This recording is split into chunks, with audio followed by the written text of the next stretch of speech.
chug, chug, chug, chug, chug, chug, chug, chug, chug,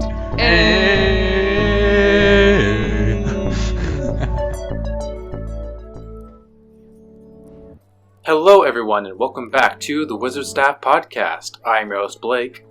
And I'm drunk. And we are two drunk novices who like to talk about EDH. We do drink and swear, so you've been warned. Please drink responsibly when playing children's card games. So welcome to part 3 of our Commander Legends set review. We've talked about all of the possible commanders in this set. Oh, that took a long time. We're very inebriated, if you haven't listened to part 1 and part 2. So this is probably going to be the best part of this entire set review. Not gonna lie. I already kind of explained to Blake, but it's like if you were watching Rick and Morty, and Rick and Morty went on the adventure, and then they got to the point where they were like crying in their spaceship, like, what? That was terrible. Why did we do that? Yeah, like, that's kind of like the mindset that I have right now. And I already can kind of imagine that's what the thumbnail's gonna look like for a YouTube video. So, you know, just to kind of like roll in, take Blake's thunder, but like, go subscribe to our YouTube channel. We're doing a Ristic Study giveaway once we hit 200 subscribers. I don't know, because we're recording all of these in tandem with each other. We may have already done it, we may have not, but yeah, pretty good. I'm drinking some beer, Blake's drinking some beer. Let's talk about those notable reprints, Blake. Yes, so in this episode we're talking about the notable reprints, and then we're going to talk about the rest of the 99 cards that can go in the 99. So first, notable reprints. Well, what do we define as notable reprints? Really, anything that is a reprint that is going to severely reduce the price of pre-existing versions of the card. So, like, for example, 3 Visits. We get new art, and it's the first time in foil, and the other versions of 3 Visits have been like almost $100, and it's like, nobody has the fucking money for that. So it's like, we've been waiting for this card for a long time to be reprinted, and it's finally here. We're so happy. I'm glad that it is, because you mentioned a couple weeks ago, like, Guy, why didn't you include 3 Visits in your Pilaf deck? And I was like, well, Blake, I didn't have $100 fucking dollars at the time. Yeah. But now, you know, its pre-order price is like, I don't know, I think $1. So, yeah, take advantage of that, bitch. So on that note, what are other notable reprints? We also got Scroll Rack. The best mono white card. Yeah, Scroll Rack is really nice with land tax. But there's also Staff of Domination. Arcane Signet. Notably, it's the first time you can get it in foil. Findhorn Elves. Notably, this is the first time in non-foil you can get, like, the, air quotes, realistic-looking art of Findhorn Elves. Because if you wanted this specific version of the art, you had to get it in foil. Therefore, it was like $20 for, like, a mana dork, and that's ridiculous. Mm-hmm. There's also Vampiric Tutor. Like, it's been rising over the last, like, 6 or 7 months. It was like 100 last time I checked, so hopefully this like keeps it at bay for a while. What else? There's Rings of Brighthearth. People were like screaming like, why wasn't this in Double Masters a month or 2 ago? And now it gets a reprint, so that's why. What else? There's also Command Beacon, Mana Confluence, and Mana Drain.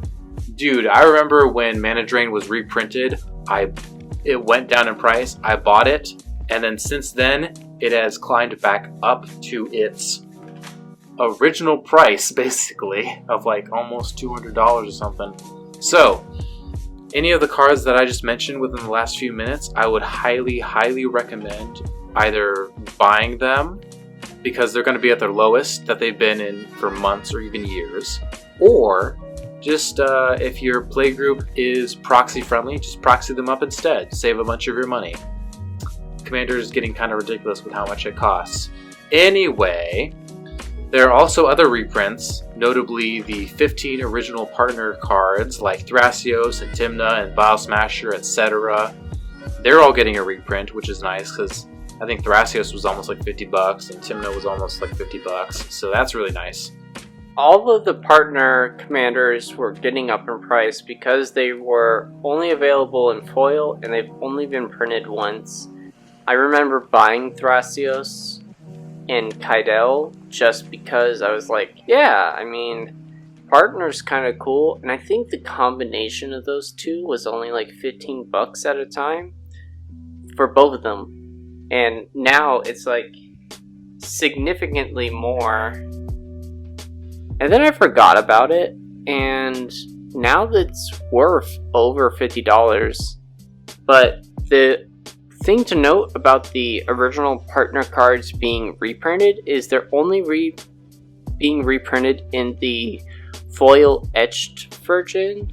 That's true. So it's not going to be like a true reprint necessarily, but there will be at least a couple more copies of the card, you know, lying around. Yeah, I've already noticed that it has slightly lowered the price on each of those original 15 partner cards, so that's good.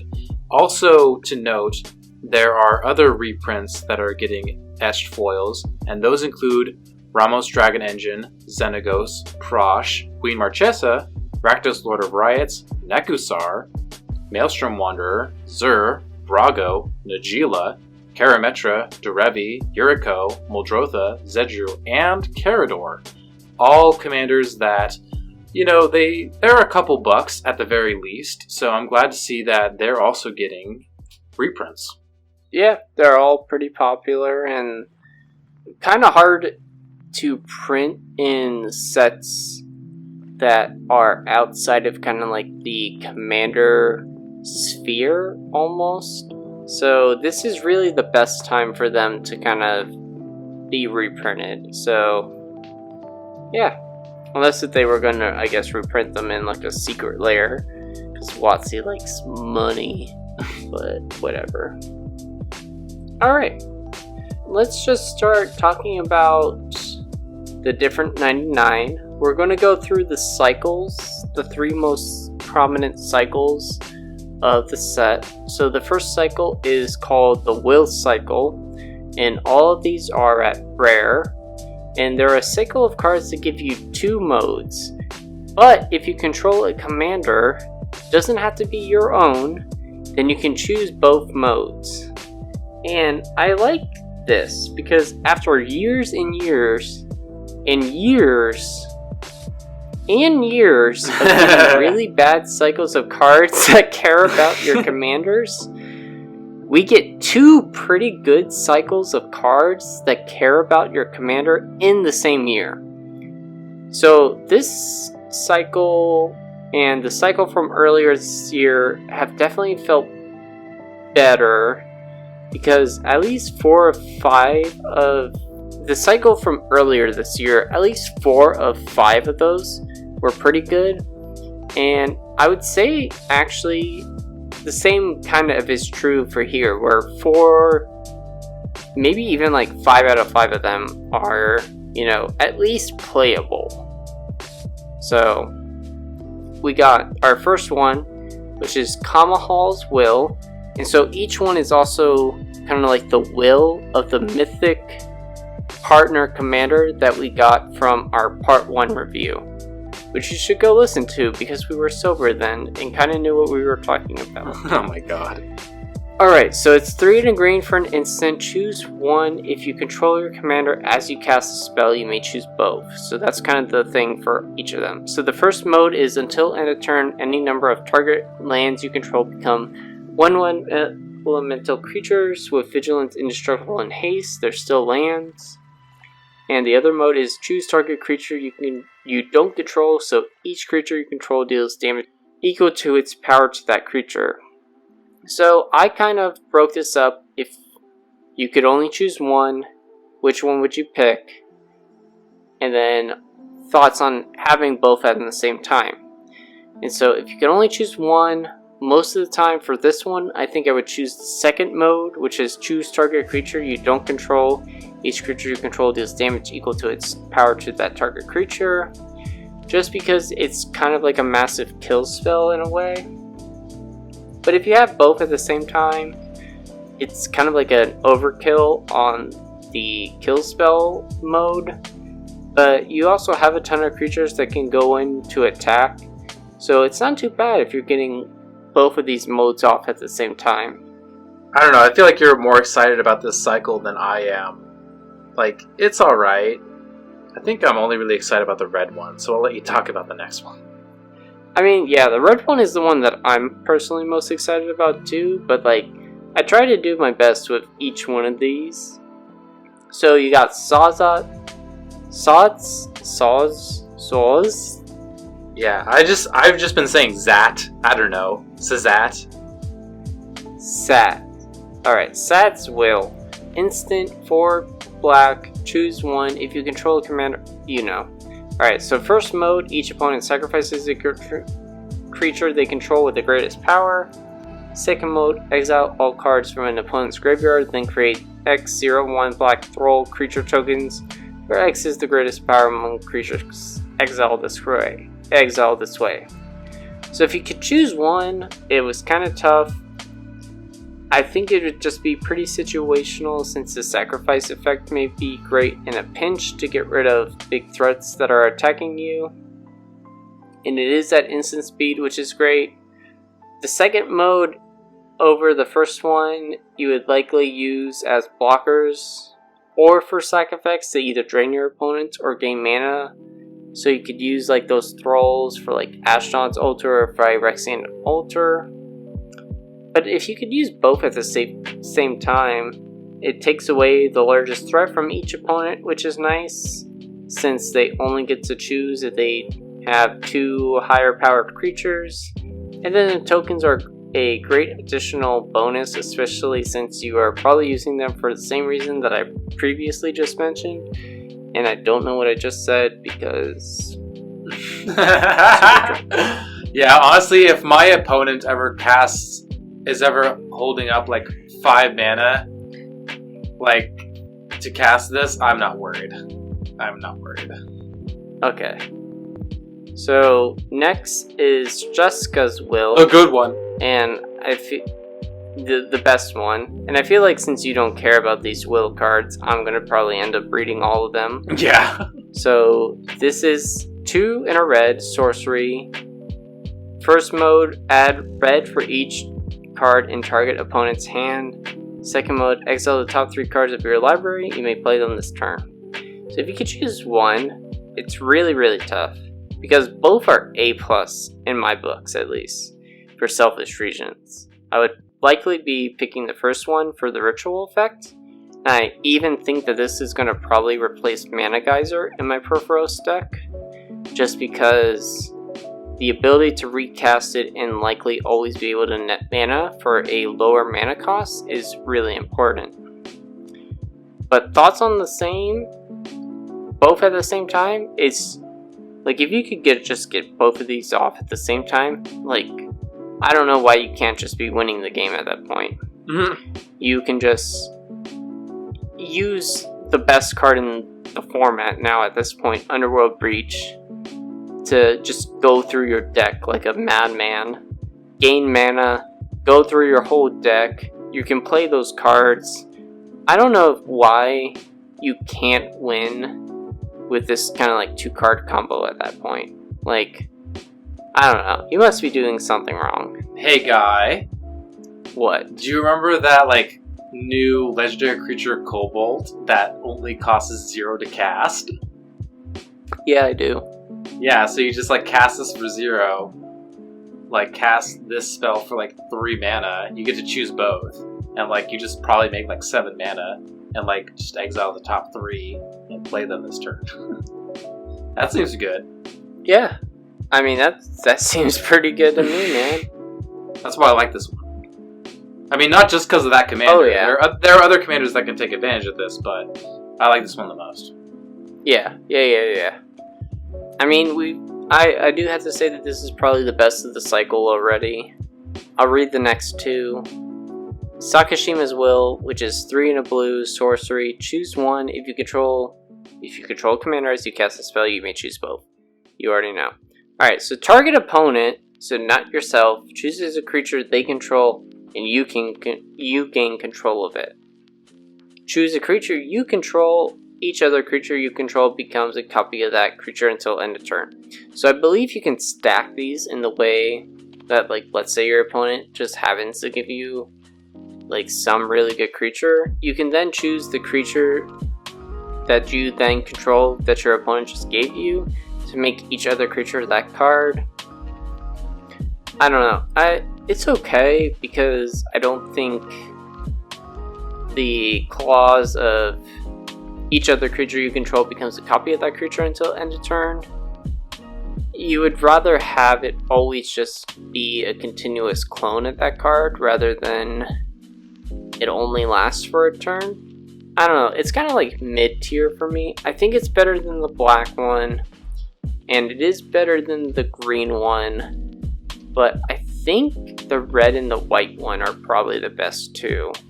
So I'm just going to already move on to Akroma's Will. So it's 3 and a white, instant. That's kind of like the big caveat here. Choose one. You know what I'm about to say. So between the two modes, creatures you control gain flying, vigilance, and double strike until end of turn. Creatures you control gain lifelink, indestructible, and protection from all colors until end of turn. So if you get both of these modes to go off, I can see this definitely be as like a I win scenario where you're going in and just doing a bunch of shit to your opponents. Your creatures gain flying, vigilance, double strike, lifelink, indestructible, and protection from all colors. So I don't know. You're gonna gain a huge lead off this. Just even with like the lifelink and the double strike. So I don't know. This could definitely be like at least a close to finisher, if not a finisher, in decks that run white and are combat based at least. Yeah, I'm inclined to agree. Like, there are a few mono-white commander decks, like Deshar and the newest Heliod, which are kind of like more combo-based. But like every other mono-white deck, pretty much, like, really struggles to win the game. And so this is, I don't know if it's good or sad, but like this is probably one of the best options mono-white has to closing out a game. It's only 4 mana, it's instant speed. You're almost always going to have your commander out if you're playing commander at all, generally speaking. And I like how both of these modes, one of them, Flying Vigilance Double Strike, that's very offensive. Whereas the other mode, Lifelink, Indestructible, and Protection from All Colors, is very defensive. I like how there's a very clear binary between the two modes. So like, worst case scenario, you can only cast one of these modes, that you can very much choose whether you're playing this offensively or defensively. I like that. I do like this card. Yeah, it is not too bad in terms of mono white. That's our analysis. It's not too bad. What a low bar to clear. Yeah. I mean, in terms of like bar to clear for cards that have cared about commanders, like this cycle is great, and I think at least these cards are all pretty low mana costed, and if you do have your commander, you're going to get both off, and that is kind of like the ideal scenario. Justica's Will and Akroma's Will are definitely the two stronger ones. The other three are like okay, and I think in the right decks they will be fine, or like can get you some pretty good advantage. But like Akroma's Will and Justica's Will, I think, are the most applicable to a wider variety of decks, where it doesn't necessarily need to be like focused on a certain type of strategy. Alright, can we move on to the next cycle of cards? Yes, so this is the 6 XXX cycle, And when I say XXX, I don't mean like XXX in terms of like X for mana cost. X is representative of a certain color of mana. So like the first one is like 6 white, white, white. They're all mythic rare and they're all sorceries. Blake, if you want to go first, we're going to go in Wooburg order. Right, we're just going to blaze through this. Here is Triumphant Reckoning. 6 white, white, white sorcery. Return all artifacts, enchantments, and planeswalkers cards from your graveyard to the battlefield. So this card is a little bit hard to evaluate because there's no direct comparison. I think the closest one might be Eerie Ultimatum from Ikoria, but even then it's still a little bit different. It is basically this mass recursion spell that is only for you, not your opponents. Your opponents don't get this effect, only you do, which is interesting because there's never been a like one-sided mass recursion spell in white, has there? Not really, unless if you're like thinking of Replenish, which does only focus on enchantments, but in the right deck, I feel like that's still kind of a blowout. Right.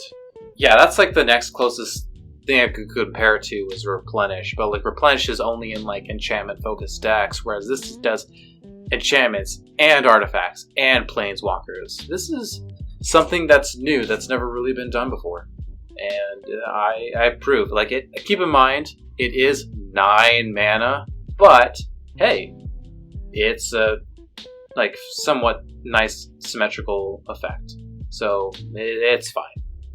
Yeah, I mean, it's when we're going to talk about all of them right here, but it's kind of funny because the cycle we just talked about, the red and the white ones were probably the strongest, but in this cycle, I think the red and the white ones are the weakest, and we'll get to that eventually. But Mnemonic Deluge, which is the blue one, so 6 blue blue sorcery, exile target instant or sorcery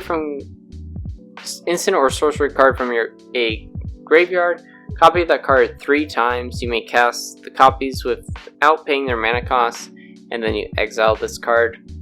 So like if you're living in Magical Christmas Land, or you're like, you know, doing the floor versus ceiling kind of scenario, yeah, I guess you could like, you know, get Expropriate or like Time Stretch to then just like get a bunch of turns, gain control of a bunch of cards, and like that's the best way. But most likely you're not doing that. So this card is going to probably be like mediocre to good in like 4 out of 5 of the games, I guess. My Jace deck might like this a lot just because I'm filling up my graveyard with like its looting ability to like draw cards, put stuff into the graveyard. But unless if you have a big graveyard, by the time you cast this for like 9 mana, then you're probably not getting a ton of value out of it. I do like how it's any graveyard, doesn't have to be your own.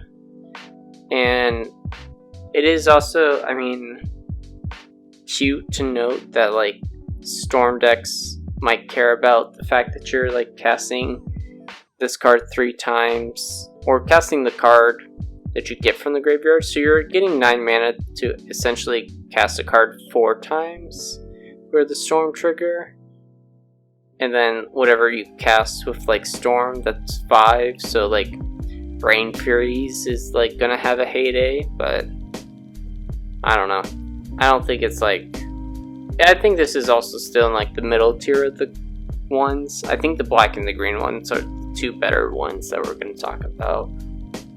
I'm going to read the black one. It is Profane Transfusion, 6 black, black, black sorcery. 2 target players exchange life totals.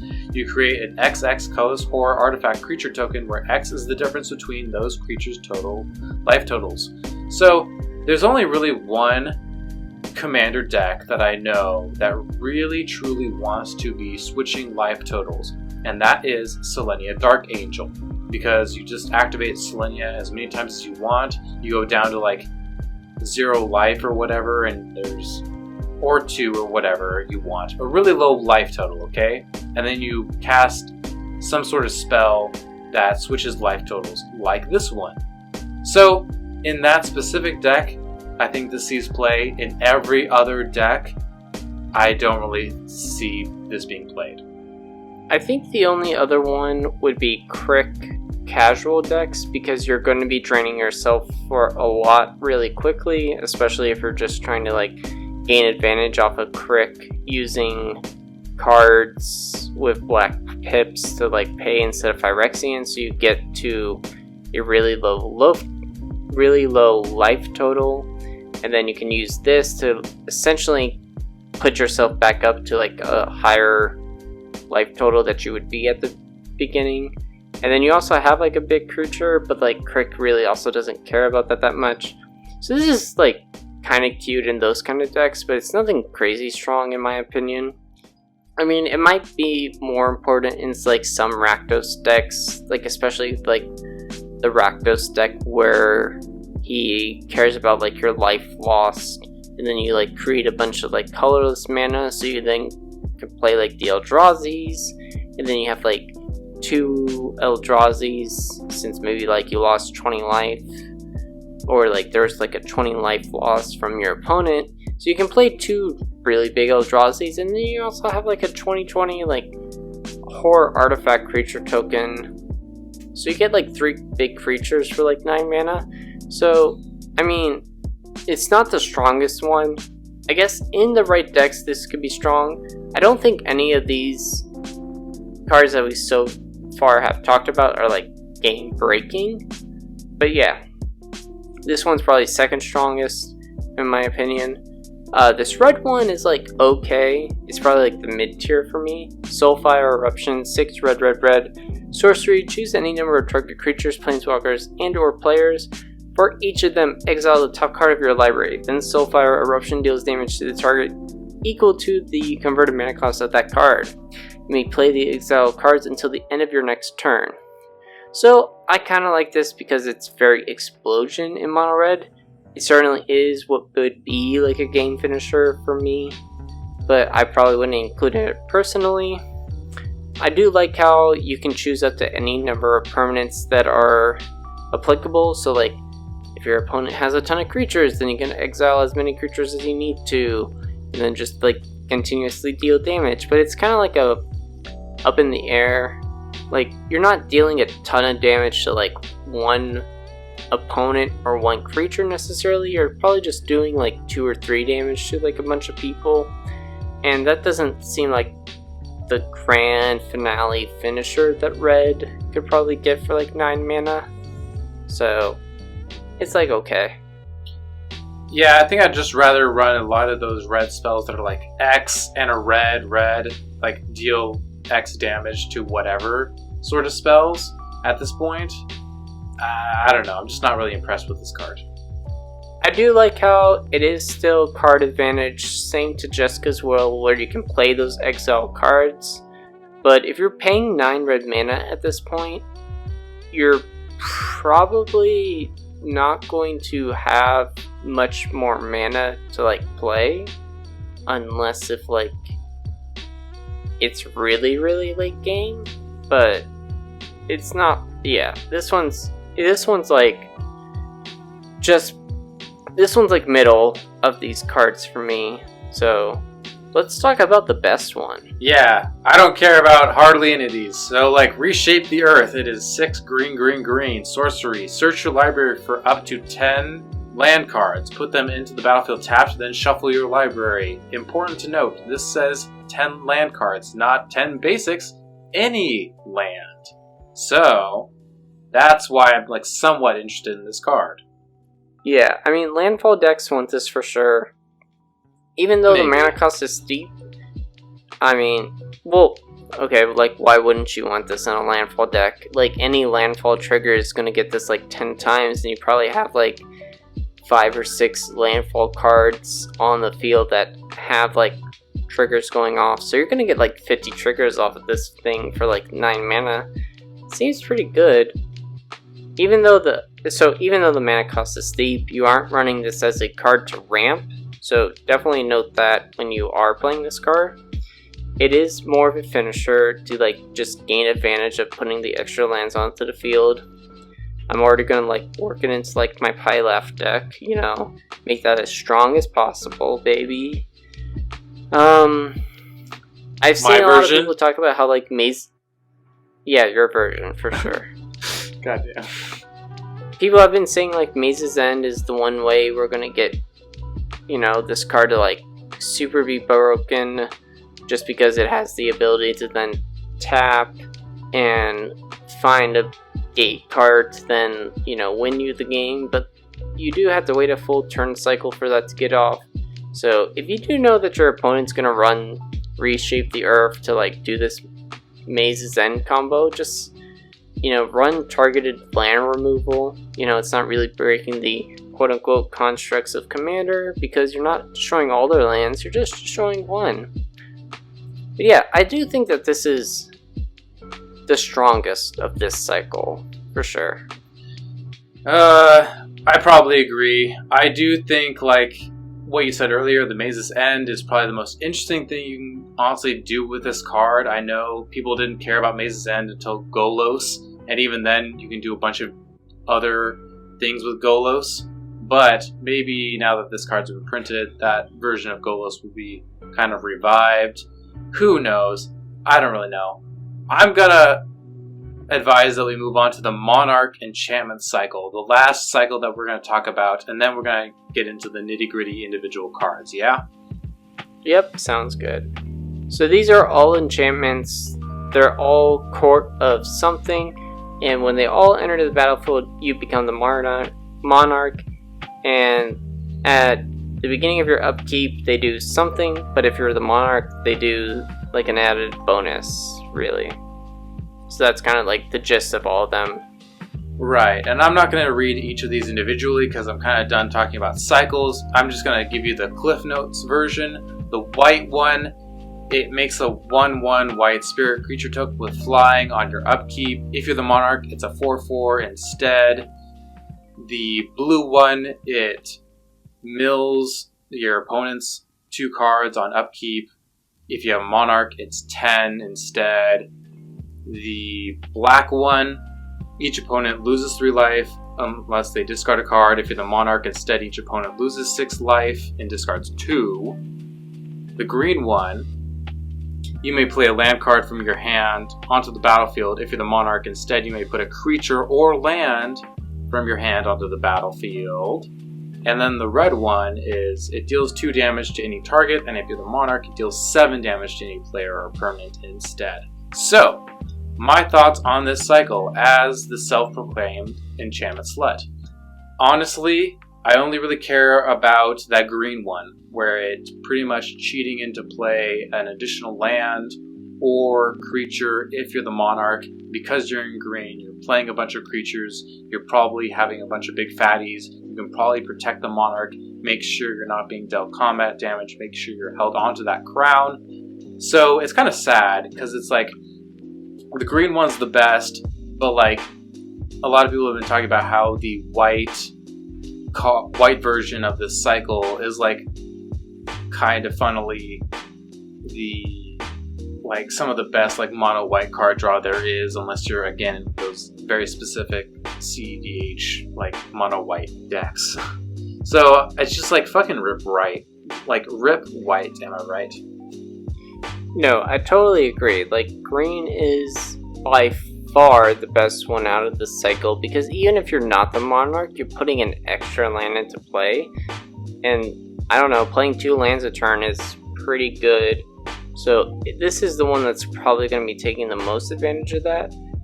The black and the blue one are probably, like, second, but, like, it's not even close in It's not even close, dude. To like the green one is so way much better than everything else. I don't even care what the other ones do.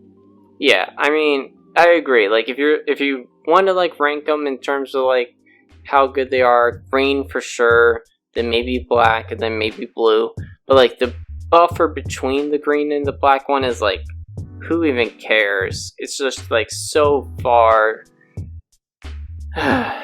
Yeah. Okay, can we start finally talking about like the individual cards now?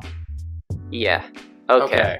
So we're going into white, And white has been a big talking point in this set because they were like, we're going to be introducing some powerful mono white cards. Well, okay, let's look at those powerful mono white cards that you supposedly were going to introduce. So, okay, Seraphic Greatsword, 1 in a white. Okay, that's pretty cheap mana cost. It's artifact equipment. Equipped creature gets +2/+2. Whenever equipped creature attacks the player with the most life or tied for most life, create a 4/4 white angel creature token with flying that's tapped and attacking that player. Equipped 4. Okay, so why do you think that like the best mono white cards are just supposedly supposed to care about creating 4/4s? This is also, a mythic. whenever equipped creature... Yeah, shut up. I mean, whenever equipped creature attacks the player with the most life, if you're caring about like being mono white, you're probably the one with the most life. So, I don't know, like, are you attacking yourself just to create a 4/4? It's conditional to create these 4/4 tokens. It's like the equip cost is kind of high, and I know you can circumvent that in the right decks, but this isn't something that's like going to be like a staple in any mono white deck. End rant for this card. Honestly, I really don't care about the rarity of cards, but like, it is kind of like, compared to all the other cards of this rarity, it is like, come on. All the other ones are like pretty good, but this one's just like, it might be good in draft. It might be good in draft, but I don't know because I don't play draft. So in Commander, this is just like so unplayable. Yeah, you shouldn't be having to be concerned whether or not you're actually the highest life total in white, because you probably are. Move on to the next card, Blake. Okay, so our next card is Archon of Coronation. It is 4 white, creature Archon, flying. When Archon of Coronation enters the battlefield, you become the Monarch. Okay, as long as you're the Monarch, damage doesn't cause you to lose life, and it's a 5/5. Okay, so this kind of makes you the Monarch, and then because of its second static ability, it's really hard for you to lose the Monarch. Okay, so this is kind of like a mono-white card draw. Well, no, because it says as long as you're the Monarch, damage doesn't cause you to lose life, but if a creature were to deal combat damage to you, its controller then still becomes the Monarch. So, I would agree that it is kind of like mono-white card draw if it could, like, get around the rule of, you know, the monarchy would only be lost if you were dealt combat damage. But it doesn't do that. If this could get around that rule and allow you to keep the Monarch being mono-white, I feel like it would be a lot more playable, but it doesn't do that. I don't know, like, this is the other mythic in white, because the other two mythics are Achroma, and that, I don't even remember, Triumphant Reckoning? That one, like, 9 mana sorcery. So we've gone over the 4 mythics that we've supposedly gotten from Commander Legends, and none of them am I impressed with. Okay, but we got one more. We got Keeper of the Accord. It is 3 in a white creature, human soldier. At the beginning of each opponent's end step, if that player controls more creatures than you, create a 1/1 white soldier creature token. At the beginning of each opponent's end step, if that player controls more lands than you may search your library for a basic plains card, put it onto the battlefield tapped, then shuffle your library. It's a 3/4. This was a card we saw really early on. Has any of your thoughts changed about this card? What do you think about this card in general? So, in terms of evaluating this card, I kind of went with the scenario of like ceiling versus floor. If you look at its ceiling, you're creating 3 tokens per turn cycle and getting 3 new lands by your next turn, but you're probably only going to be able to do that if you're the person who took the last turn in the game. And it does help you break even, but what's more likely to happen is you're probably only get 1 or 2 creatures every so often, maybe 1 or 2 lands, since it does check that every opponent on their end step So just because one player may have a ton or more creatures and lands, you may be getting that advantage. If they are the only one, then you're not getting lands every end of turn or creatures. I don't know. I mean, I could see this being kind of like a mono white staple because it's sort of like land tax. It is a higher mana cost though, and I don't think it's as searchable as land tax, which can be found with like Enlightened Tutor or Idyllic Tutor. It's okay. I think it is okay. We'll have to see. Okay, well I got one more card for you, which is Promise of Tomorrow. It is 2 and a white, enchantment. Whenever a creature you control dies, exile it. At the beginning of each end step, if you control no creatures, sacrifice Promise of Tomorrow and return all cards exiled with it to the battlefield under your control. What do you think about this?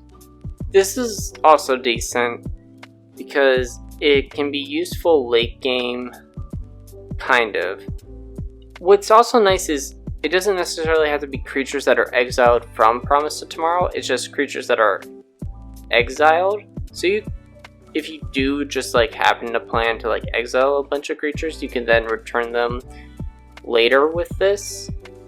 I think the two big downsides is it's not going to hit the battlefield and then exile all creatures from your graveyard, and it is situational. You don't have the control of when your like board is cleared or like when you want to sack this, because it checks at the beginning of each end step. So if you just happen to control no creatures for some reason, then you sacrifice this. I don't know. I mean, Keeper of the Accord and Promise of Tomorrow seem like they're really strong mono white cards in very situational that are very strong mono white cards in situations that might come up, but they're not necessarily like Cultivate. They're not like Brainstorm. The cards that you think of when you have a certain color, and these cards are like must includes.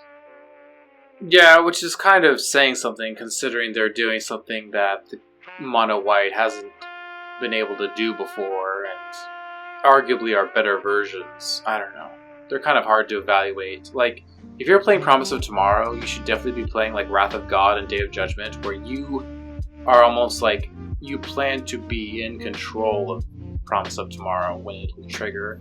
Like, you'll wrath the board and you'll get all your stuff back, but your opponents won't. Besides for that scenario, I don't think it's going to be played that much. Yeah. So, when we evaluate all the legendaries, all the 99, it's really unfortunate to say, but I don't think that Wizards is listening to us when we say these are the kind of mono white cards that we need to make it seem like a much more viable strategy. It's almost like mono white is always going to be the supporting color and never the key mono color. Like, you have to then kind of go in like this Staxy hate bears, and it's just kind of unfortunate because like it gets kind of dull and repetitive after so long. Okay, here's the thing. Like, Wizards is definitely listening. I just don't think they're improving mono white to a fast enough pace in which the players are happy. It's kind of difficult because like I think the level of powerful cards that they need to print are similar to like Drannith Magistrate, and when that happens, people are like, oh my god, please ban this card, it's too powerful. And it's like, you motherfuckers, make up your goddamn mind. Is it too powerful? Is it too weak? Like, shut the fuck up. So, with that being said, can we move on to blue? Like, we need to start getting through the rest of this set. Yes, I guess that is a very good point. It's just that, the set's been in development for 6 years, and you would think that over the 6 years that they could come up with something at that point. It's just that it feels like they didn't. people have not been complaining about mono white's problems until I'd say the last 2 years. I'd say maybe 3 at the most. Like it's been a fairly recent development that people have been like pointing out mono white's shortcomings. I don't know. I haven't played Commander long enough, I guess, to like confidently say like it's been something forever. But just like listening to other people talk about it, it seems like it's always been a thing. But I guess maybe that's something we can address when we review this set in the future, and if it actually makes as big of an impact as we think it's going to. Ha ha ha, man are we drunk. Or should I say, ho ho ho, because I am here to announce that we are a part of the 31 NTG Days of Christmas giveaway. That's right, we are joined by 30 other content creators from the likes of Mana Curves, Dana Fisher, Pixie Kitten, the Epic Experiment Podcast, NTG Rhino, and many more who are putting together this wonderful experience where every day for this month of December, someone is going to win a prize. You can enter our giveaway by clicking on the entry link in the description of this episode, or going to our Twitter page where the link will be pinned to the top. But hurry, you have until December 10th to enter in order to win our prize, which will be 2 packs of 100 Ultra Pro sleeves and both of the new Commander decks. That's right, and we'll have a special Christmas episode announcing our winner on that day. If you miss ours, don't worry, you still have a chance to win from all those other content creators by just entering. We hope you have a wonderful holiday season and hope you get lucky. Now, back to the podcast. Alright, so Blue, Sphinx of the Second Sun, 6 blue, creature Sphinx at flying. At the beginning of your post-combat main phase, you get an additional beginning phase after this phase. And the beginning phase includes the untap, upkeep, and draw steps, and it's a 6/6. So it's a very wacky ability, and it's almost like a pseudo second turn, because you can cast a lot of spells at the beginning, and you can cast like big spells, but then after combat, you can untap all your lands and like mana rocks and all that to kind of, hold up mana for the turns that are your opponents. So then you can have like instant speed or interaction, tutors, counter spells, things like that. So it's weird. It's really high costed. So I don't think this is going to be like a mono blue staple, but it is a cool card. It is like the kind of things that I would hope to see from like Commander Legends.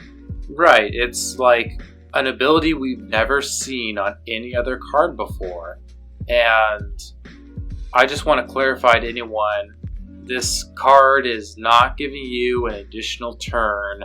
That's not what it's doing. It's just prolonging your existing turn. Yeah. And I also do want to say that this does indeed combo with Aggravated Assault. Do not ask me how it combos.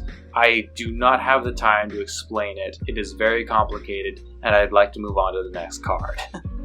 We don't have the time, and we're way too drunk at this point. That's also part of it. Alright, the next card. Ooh boy, baby. This is one of the most powerful cards of the set. Hull Breacher. It is 2 and a blue. Creature, Merfolk Pirate. It has Flash. If an opponent would draw a card except the first one they drew in each of their draw steps, instead you create a treasure token. It's a 3/2. So, Guy, last time I checked, almost every single Commander deck draws cards. Yeah? Except mono white decks, but sure. Oh my god. So anyway, it's it's very similar to like Narset Parter of Veils, Notion Thief, Alms Collector, and Smothering Tithe, where it's very much penalizing and taxing your draw besides your usual draw step. I have been hearing a lot from people that, the typical argument, this should have been a white card. And as much as I think that phrase is heavily overused, in this specific case, I think this argument might actually like hold water. Like, you can make a case that this card should be blue, and I think you can also make a case that this card should be white, because historically, white can indeed penalize your opponents for drawing cards, and it's also able to produce treasure in relation to that draw, i.e. Smothering Tithe. Yeah, so Gavin's on record of why it's not actually a white card. And he does say that Smothering Tithe is actually the only white card to create treasure tokens. So Smothering Tithe is kind of like a unique ability in its own, where it's like this taxation to then create this unique thing for white. So if you think about it, white's kind of breaking the color pie a little, because white does have a lot of taxation effects, but what it produces is this treasure token, which is something that you don't often see in white. Now, I do think that this card, though, could definitely have been modified.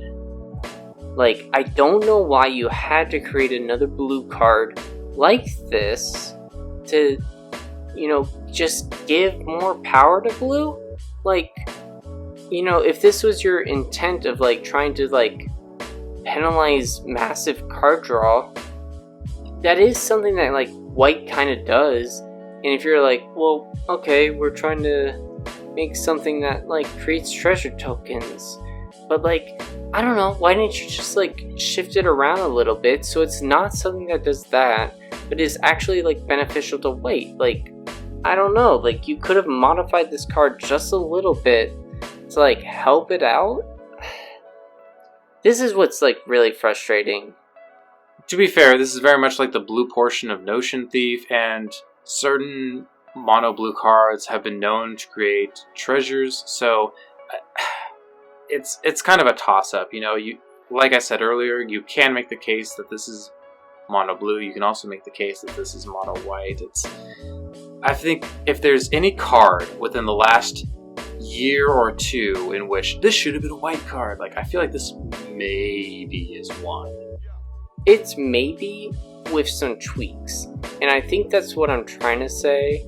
Yeah. And I know I'm just kind of, like, really drunk right now, but you're fucking it up. God damn. I know. It's not something that blue needed. This is something that could have been tweaked for white to help it out. And this was the opportunity to do it, but you fucked it up. Guy, you're just a salty casual player. I'm a salty every single Magic the Gathering player. That's true. Alright, so wrong turn, 2 and a blue, instant. Target opponent gains control of target creature. If an attacking or blocking creature changes controllers, it's removed from combat.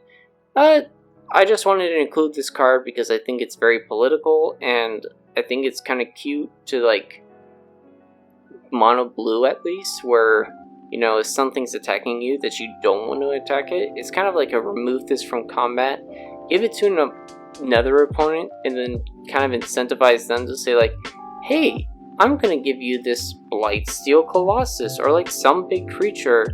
I want you to now. Did you just say Blightsteel Colossus? Yeah, I did, and I'm gonna say it later in the podcast, so just wait. Yeah, but this is a pretty good rare. I like it. Alright, we're gonna move on to black. We got some good black cards. Ooh. Yeah, this next one's pretty spicy. You should talk about it.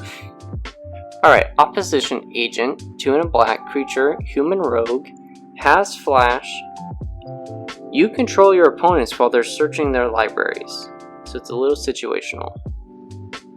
While an opponent is searching their library, they exile each card they find. You may play those cards for as long as they remain exiled, and you may spend mana as though it were mana of any color to cast them. So this is a really nutty card. It's a better Aven Mind Sensor, and what is great is that it does not need to be out on the field the entire time in order for you to be able to cast the cards that were exiled. So you can, like, exile the cards that were, like, you technically found from your opponent, and and you can still have access to those, so it's kind of like Gonti in that kind of way.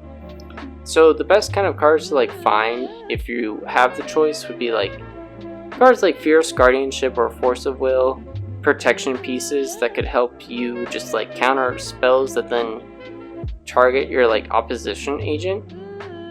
You know, this hits the field and then like it stops all tutors from all opponents, which is great. So, a couple things. First, fun interaction, but we learned that if there is 2 of these that are out, whoever played theirs last is the one who controls the owner of the tutor. So that's good. So it's kind of like the only way to get around this without having to remove this card is by having your own, then kind of like gain control of that. But if you play one in response to another's, then you're kind of, yeah, you kind of want your own. It's almost like you always want to be running now black in order to like kind of like have the best response to this, unless if you're going to be trying to remove this in some from another player. Okay, so we just did, however, talk about how Hull Breacher should be a white card. The argument's kind of being made the same for here, and it's a little weaker of an argument. I see what people are saying because you do have cards that are like Aven Mind Sensor and Liana Arbiter, which kind of stop players from searching their libraries. However, those cards don't take control of your opponent, and they do not let you cast those cards from exile. That kind of effect mostly belongs in black, with cards like Praetor's Grasp or like Gonti. And I mean, maybe we could give that to white, but it doesn't seem like it's in flavor of what white does. That's never been in white's historical abilities. It's always been mono black that's really been like cast this thing that I took from my opponent. It's like a lobotomy kind of flavor wise. So yeah, I guess I see what people were saying, and like I wrote like, you know, maybe we'll get to see some good white cards come out of this, but yeah, we didn't. So sorry. I think this card really just shows Commander players just really, really want a few strong mono-white cards. Mono-white staples. It's not even just like mono-white cards, because we did get some of those, but what we were promised were more like mono-white staples that you could just throw in a lot of mono-white decks, but we didn't get that. Yeah, I think players are just really impatient and just like really want them now. And so I'm hoping over the next like year or two, like we finally get those, so players will stop like, this should have been a white card. I can only handle that so many times. Like, dear Lord of Jesus.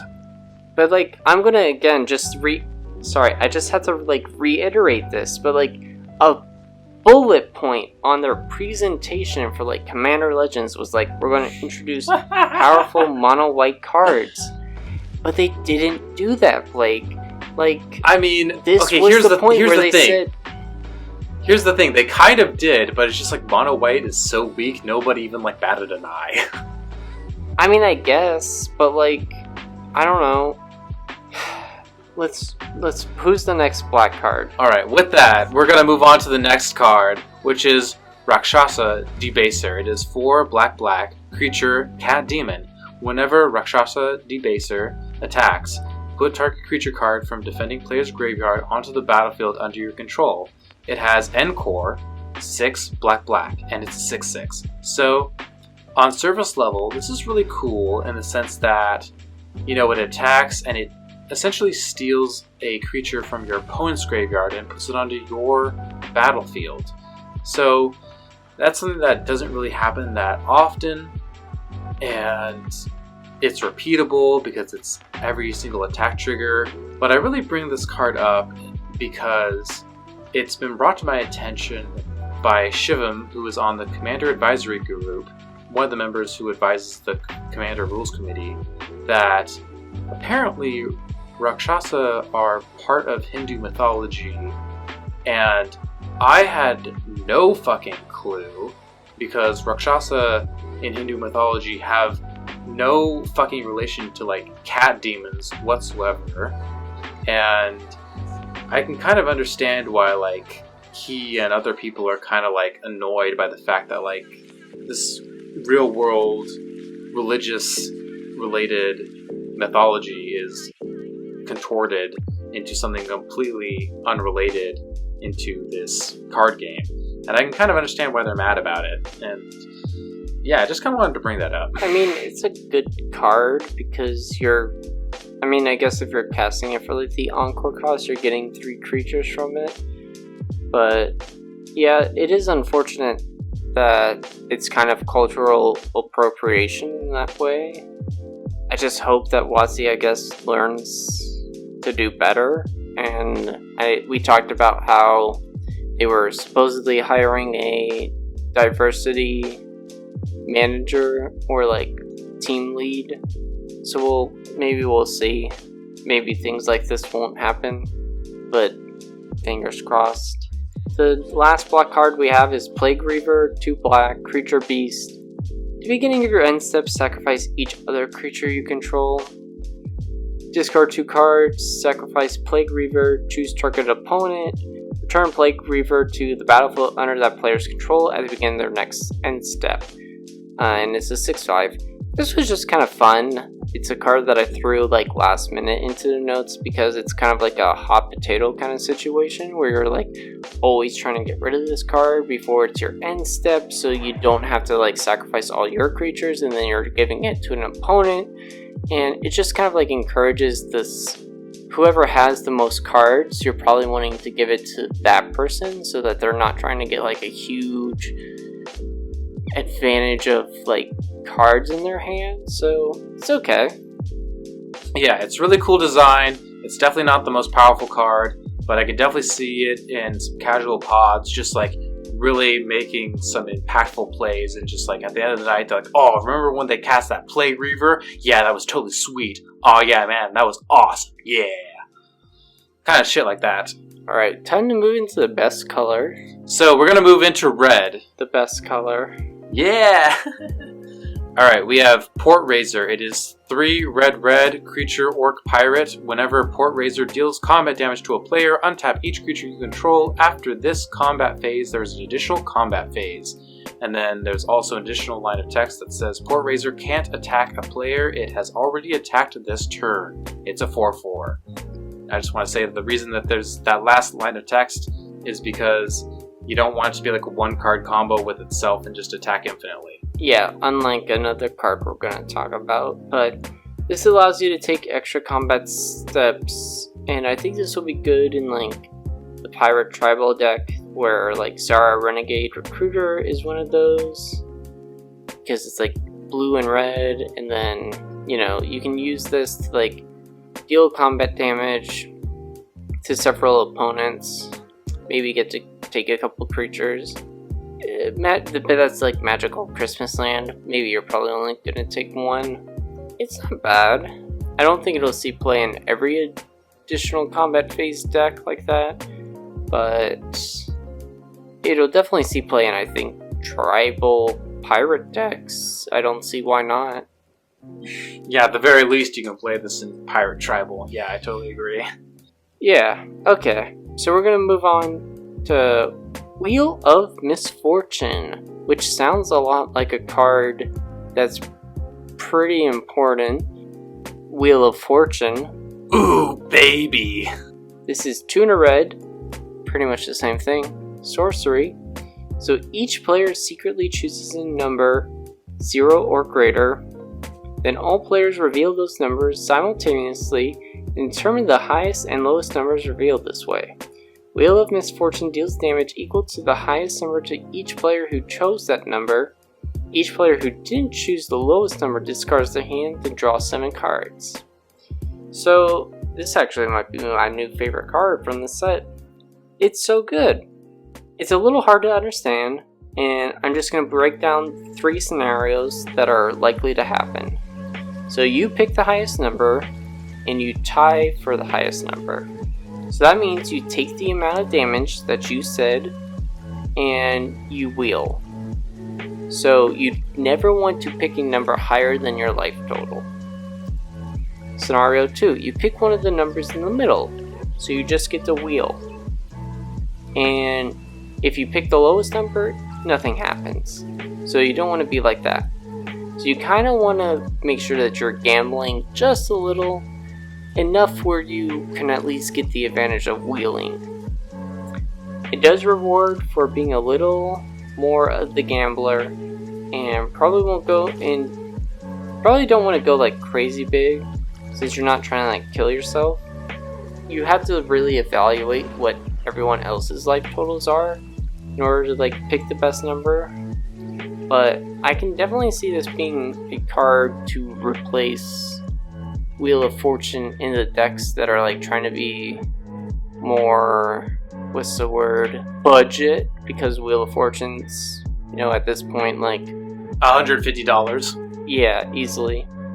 I mean, if you're not going to proxy Wheel of Fortune, this is a great budget alternative. That being said, I think this is still like a few dollars on the secondary market. I don't know what's going to happen once the price settles, but this is a great alternative. I think this card is very complicated, but like if you just play against it once or twice, you'll quickly learn how to choose the number that you want to choose. It seems very intimidating at first, but I think players will figure it out, especially if you play against it once or twice. People will figure it out. Yeah. Alright, I'd like to talk about the next card, which is Coercive Recruiter, 4 and a red, creature or pirate. Whenever Coercive Recruiter or another pirate enters the battlefield under your control, gain control of target creature until end of turn. Untap that creature. Until end of turn, it gains haste and becomes a pirate in addition to its other types. It's a 4/3. So, this is basically another Zealot's Conscripts. That's right, you can basically gain control of your own Kiki-Jiki Mirror Breaker that's already on your field, and you can basically combo with it, make infinite Coercive Recruiters, and just like attack for the win because they have haste. I like it. It's like another Kiki combo. There's a bunch of Kiki combos. Just choose your pick. I mean, you don't have to do that. You can totally play this casually too. But I just like that there's that flexibility of this card. Yeah, and I like the fact that it makes the creature a pirate in addition to its other types, because in pirate-focused decks, where they care about whether or not pirates attacked, I think that'll be really important. But if you are just running Kiki-Jiki Mirror Breaker as your commander, this is like another like infinite combo, I guess, with like Combat Celebrant and Zealous Conscripts, so just makes it a little easier, so not bad, yeah. Alright, moving into the last color, green.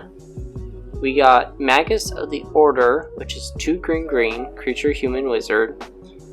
Green, tap, sacrifice, Magus of the Order, and another green creature. Search your library for a green creature card and put it onto the battlefield. Then shuffle your library. So we got our Sorcery Magus, finally. They do cycles of Magus cards based on powerful cycles of different types of cards. So they've done like a cycle for like enchantments, they've done a cycle for like lands, where it's all like Magus of the, and then reference into like another card. So this is the one where we're finally like finishing the cycle of the sorceries, and I just realized that this actually doesn't work the way that I thought it would, because I was gonna say like, you do this and you can like cheat out Blightsteel Colossus. That was gonna like be like the big joke. It has to be a green creature. It has to be a green creature, so you can't even get out Blightsteel Colossus. So fucked up. You're booted out of the podcast. So I guess like my alternative would be like Gigantosaurus, because like that's the next best thing. But like, I don't know, it's okay. This card's okay. I do like how it's kind of like making natural order a little more accessible, but just reprint natural order, please.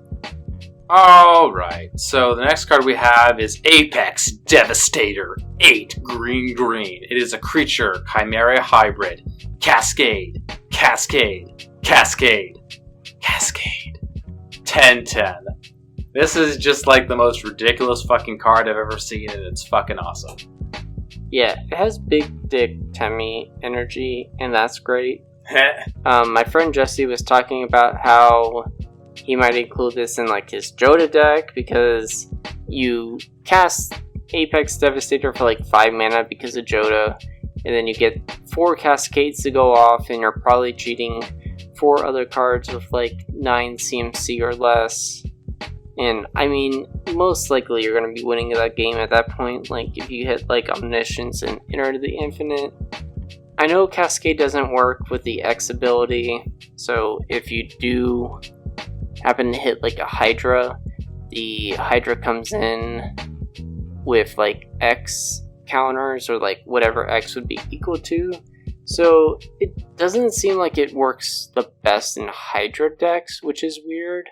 So it feels like they could have had the opportunity to like work around it for this one card, because I don't think it would be the worst thing, because it already costs like so much mana, and it would be pretty situational. Don't overthink it. It's a cool Timmy card. Don't overthink it. You're right. I should just like be like, you know, tap my lands. Ha ha ha. Apex Devastator. Alright, we got 2 more green cards that we're going to quickly talk about. Yes, so I would like to talk about Dawnglade Regent. It is 5 green, creature elk. Oko players are super triggered right now. When Dawnglade Regent enters the battlefield, you become the Monarch. As long as you're the Monarch, permanents you control have hexproof, and it's an 8/8. The only reason I'm including this is because it's like says basically like all your permanents have hexproof, and in Commander, people like to target your shit and like destroy it or exile it or do whatever. And I'm just like, don't target my shit, it's hexproof. And there's a few other cards that do this, like Archetype of Endurance and Aestheticism, but you know, they each have their upsides and downsides. Keep in mind, this is like a 7 CMC spell, so like there's certain decks that are gonna want this, certain ones that don't. It's very much a casual card, but I don't know, I like it. The art's cool, the effect is cool. I could definitely see like you playing a casual game and you're just like, oh my god, I can't do anything because all their stuff is hexproof, I'm so screwed. And yeah, I just love that. I mean, it seems like it falls into the Monarch tribal decks, if that's a thing. It's definitely not the most broken green card that we've ever seen, and I do think it will see play though. But our last green card is Rootweaver Druid, 2 green creature elf druid. When it enters the battlefield, each opponent may search the library up for 3 basic lands. They each put one of those cards onto the battlefield tapped under your control, and the rest onto the battlefield tapped under their control. Then each player who searched the library this way shuffles it. So you go up 3 and all of your opponents go up 2, which is, I guess, kind of netting you mana, though they enter the battlefield tapped, at least for the next turn. It kind of reminds me of Tempt with Discovery. However, you know, the thing with Tempt with Discovery is like, if everyone does that, they all search for like a strip mine or something, so that they can like blow up the lands that people who cast with Discovery can then like blow up. This is though basic land, so you probably want to like search it for a basic land that like your opponent doesn't care about. So like if I'm playing like mono green, and if I'm then also your opponent, you probably want to give them like an island or like something that they're not gonna need. Like you don't want to be like, hey, yeah, I think you could use this extra forest. Like, gee, thanks, man. Like, that helps me color fix. You want to give them something that's like only gonna be useful to them as like colorless. You want to take advantage of that. But I do think that this is something we will see play. It is kind of political in a way. Not bad. I bet I'll see it in a couple of group hug decks. Alright, we're on the home stretch. We're now going to talk about artifacts and lands, all the colorless stuff. Alright? So, we only got a few more. And, oh boy, if you thought we weren't going to talk about it, we're talking about it now. I'm talking about Jeweled Lotus. It is 0 CMC. It is an artifact. You tap it, sacrifice Jeweled Lotus, add 3 mana of any one color. Spend this mana only to cast your commander. Oh boy. So, the saying is that this is Black Lotus, but for commander. So there's a lot of thoughts. I'll just kind of rapid fire say them all. Remember that the mana can only be used to cast your commander, and it's all the same color. So it can't be used for other spells. It has to be used for your commander, and it's only one color. It'll get your commander out early, for sure. It's better in decks that are commander reliant. You know, there's definitely decks that are more reliant on their commanders than others, so they're better in those kinds of decks. Not every deck wants this. It will see play mainly in monocolor and 2-color decks. There are going to be some 3-color decks that want this, but not as many 4 and 5-color decks. There are some exceptions like Njigila, Kenrith, Tassiger, the ones where like a lot of their color identity is in their text box instead of their casting cost. So those are the exceptions, but basically this can also be a dead card when your commander is already in play, and every once in a while you will lose to this card where they'll get out their commander early, they'll kind of run away with the game and win, but there's also going to be games where like this is a dead card in their hand and you're going to win. So it's kind of a toss-up. Overall, a lot of people were talking about this card. I think it's the most talked card in this set. And people were saying like overall this should be banned, and like that's just not how the rules committee does things. They don't preemptively ban cards except for Lutri, because that was a rules issue, not a power level issue. It should not be banned preemptively. That's idiotic and moronic and so problematic in so many ideas. This isn't standard. This is commander. Come on now. Yeah, and it's already confirmed that it won't be banned like preemptively. And if you're thinking again in the terms of like magical Christmas land, this card's ceiling, you play this land, you play Jeweled Lotus, you play a land, and then you get to play Grand Arbiter, whatever, or any other combination of turn 1 commanders who aren't heavily restricted by like the color of mana cost. And how often will this happen? Probably not too many times. More likely you're gonna probably draw this in the late game, and unless if your commander costs like 8 mana, then you probably won't be too thrilled to see this. I think the only decks where I think I'm going to be running this are Gitrog and Avacyn. One, because Gitrog is a CEDH deck, and I think CEDH is probably the group where it's going to have like the most field day. And Avacyn just costs so much damn mana, like, I don't know, like, yeah, 3 extra mana for 0? That's pretty good. Maybe Dragon, because he's also such a high cost and has 5 colorless, so it doesn't really matter. I think Opposition Agent, Tavesh, and Jeweled Lotus are the 3 most overhyped cards, but if I'm being completely honest, Opposition Agent is probably the only one that I'm like a little concerned about. I'm not even that concerned about it, but like, yeah, it's just we don't need to like cry about it. So in my opinion, there are 2 concerns that I think are valid. I do think that Jeweled Lotus will see play in at least 5% of commander decks. And that is concerning given the fact that this is a mythic and it's only so far going to be printed in this set, so it will be fairly expensive. Is it going to be $150? Probably not. Is it going to be like $120? Probably not. But it will be like a good amount of money, and a lot of commander players won't be able to afford it.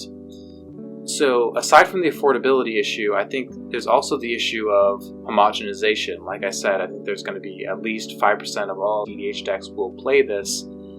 And I don't know, that sounds like a small percentage, but given the fact that so many people play Commander these days, that is a lot of decks, and I think that is a valid concern. I don't think it's maybe as big of a concern as when this was first spoiled. I do think the community has very quickly become more moderate and level-headed about this card. But I'm kind of in the middle, and I think a lot of people are in the middle about this card. Only time will tell. I think this is just one of those more overhyped cards. Alright. Horizon Stone, 5 generic mana artifact. If you would lose unspent mana, that mana becomes colorless instead. So this actually pairs pretty well with, Jeweled Lotus, because, you could tap this for 3 of one color, and then instead of just it going to waste, you can have this become mono black mana or something else. Sorry, not mono black. I guess. Colorless mana. But that's a really niche and weird way of getting to make Jeweled Lotus more relevant. Not that it needs to Don't be. overthink it. Yeah. It's a direct reference to Crewfix, and I think some Eldrazi decks might want to run this. Otherwise, it's okay. We've seen this kind of effect before. It's fine. It just brings redundancy to the Crewfix decks. Yeah, I think the only other thing that should be mentioned about this card is it is art done by Noah Bradley, who is no longer being commissioned for Magic the Gathering art, which is a good thing. It's a pretty complicated situation. If you want to know more, you can probably Google it. Yeah, we might have to see a few more Noah Bradley cards after this set due to the way that contracts work and legality things. So just kind of brace yourself for that. Yeah, I think it's hard for WotC to give a exact date when they won't have any more Noah Bradley arts commissioned on cards. We're probably going to see 1 or 2 more at this point, but after that, at least at this point though, we do know that WotC won't continuously bring him on. They've said okay, definitely no more, but we have contracted them for more prior to ending the agreement. So maybe Kaldheim will be the last place we see it, or maybe this is the last one. But who cares? Because fuck him. So we've got Commander's Plate, the last single card we're going to talk about. It only costs a single colorless mana. It's an artifact equipment. Equipped creature gets +3/+3 and has protection from each color that's not in your commander's color identity. And it has equip commander 3, equip 5. So if it's your commander, it equips for less. If it's not a commander, it costs more to equip. I think colorless decks are just looking at this card ooh, nice. This is basically immune to every single piece of targeted removal in the format. Maybe I'll play this. Yeah, and that's really good to note. It's gonna kind of go into when we talk about another card here in a second. But it is cheap equipment and even cheaper cost for your commander, which who doesn't love that? It's probably worthy of Voltron in the ones that at least care about artifact related decks, because it grants so much protection. I don't know how it necessarily works with the partner. If you equip it to a monocolor partner, does it then give you protection for the 4 colors that your commander isn't relating to, or does it give you protection from the 3 colors because you have 2 commanders? So I don't know, but it does, I guess, seem like worthy in at least Boros decks. Just because, like, +3 also is, like, a pretty nice boost, and then also protection from, like, 3 colors. Yeah, I think a lot of people were confused about, like, if I have partners for commanders, how does that work? Yeah, and I'm too drunk and I'm too tired to, like, actually tell you the reason. Yeah, we're wrapping up here, but really quick, now we're going to talk about the lands. Actually, seriously though, there is finishing of what's known as the Battle Bond land cycle. We have Training Center, Undergrowth Stadium, Vault of Champions, Rejuvenating Springs, and Spectator Seeding. These are lands that basically check, oh, you're playing Commander? Sweet. These are dual lands that come into play untapped, basically. So these are going to be like some of the best like 2-color lands in the format. Like, you should probably honestly pick them up. I know this is not an MTG Finance podcast or anything, but like, I would highly advise you to pick these cards up if you can, because they will just increase in price. Would highly recommend buying them. Oh yeah, I definitely agree. It's nice that they're finishing the cycle. And, I mean, this is probably the only place that they could have done that until they returned to, like, wherever Battle Bond is set on. Yeah, slam dunk. The last card we're talking about is War Room. It's a land. Tap, add colorless. 3, tap, pay life equal to the number of colors in your commander's colors identity. Draw a card. I just wanted to bitch about this card because, like, I saw someone talking about, like, how this is, like, so great for, like, mono white because it can draw you a card. It's like, why the fuck am I gonna pay 3 mana and 1 life to, like, draw a card? That seems like a ridiculous amount. But Guy, aren't you desperate? Aren't you desperate for that sexy card draw? No. Colorless decks, though, which don't have any colors, I guess, are gonna have, like, another field day with this. Seems like they're getting kind of the best advantage of, like, for each color that's not in your color's commander identity or in your color's commander's color identity, because it's always 0. Yeah, I guess this is a colorless commander staple, I guess. Okay, best new 99. I'm just going to start off. I think out of all of them, it's probably between Opposition Agent and Hull Breacher. Jeweled Lotus is, like, definitely a good card. You'll see most of its play in EDH, but it's not one, I think, that is worth the complaints that it's been given.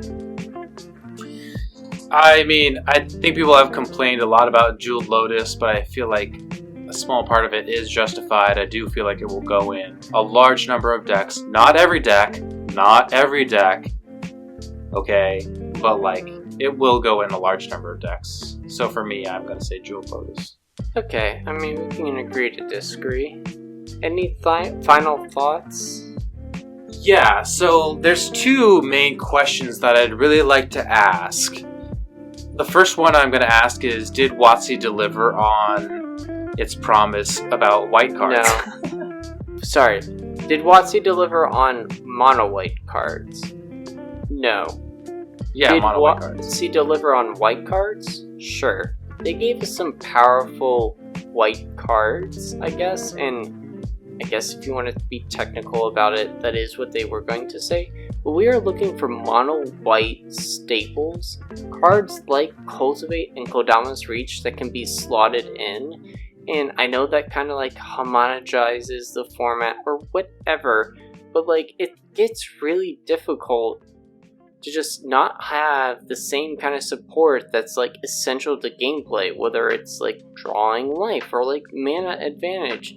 The other colors that care about it so much, I then have to like play another commander that, you know, has access to both of those colors, but then it just leaves out some of the commanders that I want to play that only have access to white. So in my opinion, it did not deliver on mono white cards, but it did deliver on some okay, powerful white cards. Okay, I feel like we're kind of in agreement. Like, I just feel like they are facing the correct direction, and they've taken a step, but it's like, alright, I want you to have taken, like, 4 or 5 steps. Like, alright, come on, let's get going here. Come on. Yeah, and it's the year of the Commander, and it's kind of something that we've been promised for a while, so it's just really disappointing to see that, like, at this point, where this is where we could have seen something like this, it didn't show up. So my other main question I have for you is, this set got shown to people, and then people were very, very afraid of the fact that we were seeing a return of the partner mechanic, like the original partner mechanic, because it's generally been understood that partner created just like immense power creep almost overnight. Casual players, even competitive EDH players, have all agreed that, like, yeah, this was pretty much a mistake that probably should not have happened. Like, do you think all these new partner cards has like ruined the format? Commander is dead. We're all done for. All of them? No. There are a few that I think will end up seeing EDH play. Of the 70 new, like, partners, maybe, like, 7 of them. And I think that's a fine number because, when you think about, like, just number of cards that end up seeing EDH play, that's like a 10% ratio, I guess. So it kind of, like, is equivalent, but it's not something that I think is going to be nearly as bad. I think, one of the reasons why WotC took so long to make this set was because they were really trying to make sure that the partners that they do create for this set weren't going to have as much problems in, like, CDH gameplay. And I think for the most part they did a good job. However, there are a few where I can see them being the CDH play, but I don't think it's going to be like a terrible problem. Right, and I think I agree with you, and I think the reason that partner did not kill Commander, did not completely ruin it with this new set, was the fact that they limited partner to monocolored cards. If they had put partner on 2 colored cards, then I think, holy shit, this whole set would have been a fucking nightmare. The sky would have been burning, everything is awful and terrible. But because it was restricted to single colored cards, it was fine. And I think WotC especially has talked to members of the Commander Rules Committee and the Commander Advisory Group. They have learned, like, okay, we need to be super careful with partner in how it will affect the Commander format. So, I think things are fine. Things are okay. We're going to be okay. Yeah, and I think just moving forward from this, if they do ever create more partners, they take time in between. So maybe, like, if they did partner again in 4 years, I think that's fine. You just want to, like, be able to monitor, like, what comes out of, like, this powerful mechanic.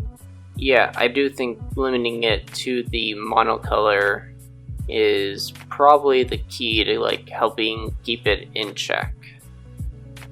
Alright. We did it! 3 episodes. Holy shit. Oh my god, I'm about to pass out. So, I'm just gonna say, we are the Wizard Stuff Podcast. You can listen to us on iTunes, Stitcher, Spotify, YouTube, and anywhere else you listen to your podcasts. Make sure you leave a like and review. You can follow us on Facebook, Instagram, and Twitter at WizardStaff101. Send us an email at thewizardstaff101 if you want to bitch and complain about how stupid we are. Thank you for listening, and we hope you have a great night. Peace. Peace!